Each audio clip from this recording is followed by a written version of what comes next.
ಆರೋಗ್ಯ ರಕ್ಷಾ ಸಮಿತಿ ಅಧ್ಯಕ್ಷರು ಹಾಗೂ ವಿರಾಜಪೇಟೆ ಶಾಸಕ ಮುಖ್ಯಮಂತ್ರಿಗಳ ಕಾನೂನು ಸಲಹೆಗಾರರಾದ ಎಸ್ ಪೊನ್ನಣ್ಣ ಅವರ ಅಧ್ಯಕ್ಷತೆಯಲ್ಲಿ ಸಭೆ ನಡೆಯಿತು.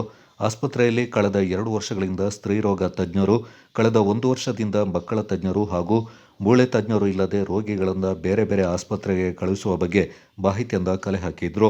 ವಿರಾಜಪೇಟೆ ಆಸ್ಪತ್ರೆಯ ಮುಖ್ಯ ವೈದ್ಯಾಧಿಕಾರಿ ವಿಶ್ವನಾಥ ಸಿಂಪಿಯವರು, ಈ ಆಸ್ಪತ್ರೆ ಅನೇಕ ವೈದ್ಯರು ಬಂದು ಕೆಲವು ದಿನಗಳ ಕಾಲ ಇದ್ದು ತಕ್ಷಣ ಬೇರೆ ಆಸ್ಪತ್ರೆಗೆ ಹೋಗ್ತಾ ಇದ್ದಾರೆ. ಕಾಯಂ ಆಗಿ ಕಾರ್ಯನಿರ್ವಹಿಸಲು ವೈದ್ಯರ ನೇಮಕ ಮಾಡಬೇಕೆಂದು ಮನವಿ ಮಾಡಿದರು.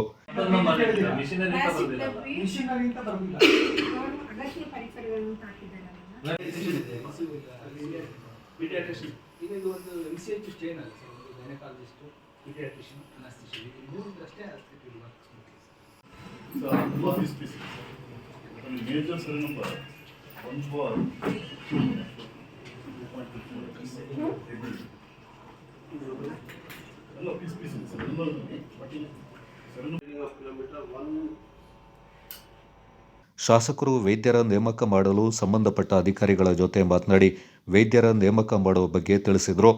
ಆಸ್ಪತ್ರೆ ಬಗ್ಗೆ ಅನೇಕ ಪುಕಾರುಗಳು ಬರ್ತಾ ಇದೆ ಹಾಗೂ ಕಳೆದ 1.5 ವರ್ಷದ ಹಿಂದೆ ಆಸ್ಪತ್ರೆಯ ನೂತನ ಆಂಬ್ಯುಲೆನ್ಸ್ ಅಪಘಾತವಾಗಿ ಮೈಸೂರಿನ ಶೋರೂಮ್ನಲ್ಲಿ ಇರಿಸಲಾಗಿತ್ತು. ಈ ಬಗ್ಗೆ ಸರಿಯಾದ ಉತ್ತರ ಆಸ್ಪತ್ರೆಯ ಆಡಳಿತ ಮಂಡಳಿಯಿಂದ ಬರಲಿಲ್ಲ. ಕೊನೆಗೆ ಶಾಸಕರೇ ಶೋರೂಮ್ಗೆ ಕರೆ ಮಾಡಿದಾಗ ವಾಹನವನ್ನು ನಿಲ್ಲಿಸಿ ಹೋಗಿದ್ದಾರೆ ವಿನಃ ಕೆಲಸ ಮಾಡಲು ಯಾವುದೇ ಮಾಹಿತಿ ನೀಡಲಿಲ್ಲ ಎಂದು ತಿಳಿಸಿದರು. ಶಾಸಕರು ಜಿಲ್ಲಾ ವೈದ್ಯಾಧಿಕಾರಿ ಸತೀಶ್ ಹಾಗೂ ಆಸ್ಪತ್ರೆಯ ದ್ವಿತೀಯ ದರ್ಜೆಯ ನೌಕರರನ್ನು ತರಾಟೆಗೆ ತೆಗೆದುಕೊಂಡರು. ಪುರಸಭೆ ಅಧ್ಯಕ್ಷೆ ಎಂಕೆ ದೇಚಂಬ, ಮುಖ್ಯಾಧಿಕಾರಿ ನಾಚಪ್ಪ, ಬ್ಲಾಕ್ ಕಾಂಗ್ರೆಸ್ ಅಧ್ಯಕ್ಷರಾದ ರಂಜಿ ಪೂಣಚ್ಚ ಸೇರಿದಂತೆ ಮತ್ತಿತರ ಪ್ರಮುಖರು ಈ ಸಂದರ್ಭ ಪಾಲ್ಗೊಂಡಿದ್ದರು.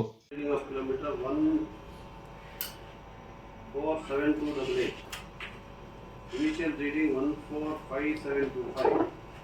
This is 100 kilometer. One time like it. Stay over here.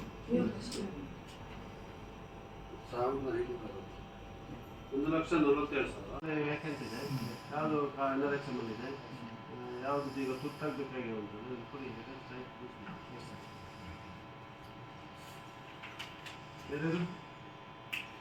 ಈಗ ದ್ವಿತೀಯ ದರ್ಜೆ ಸಹಾಯಕರು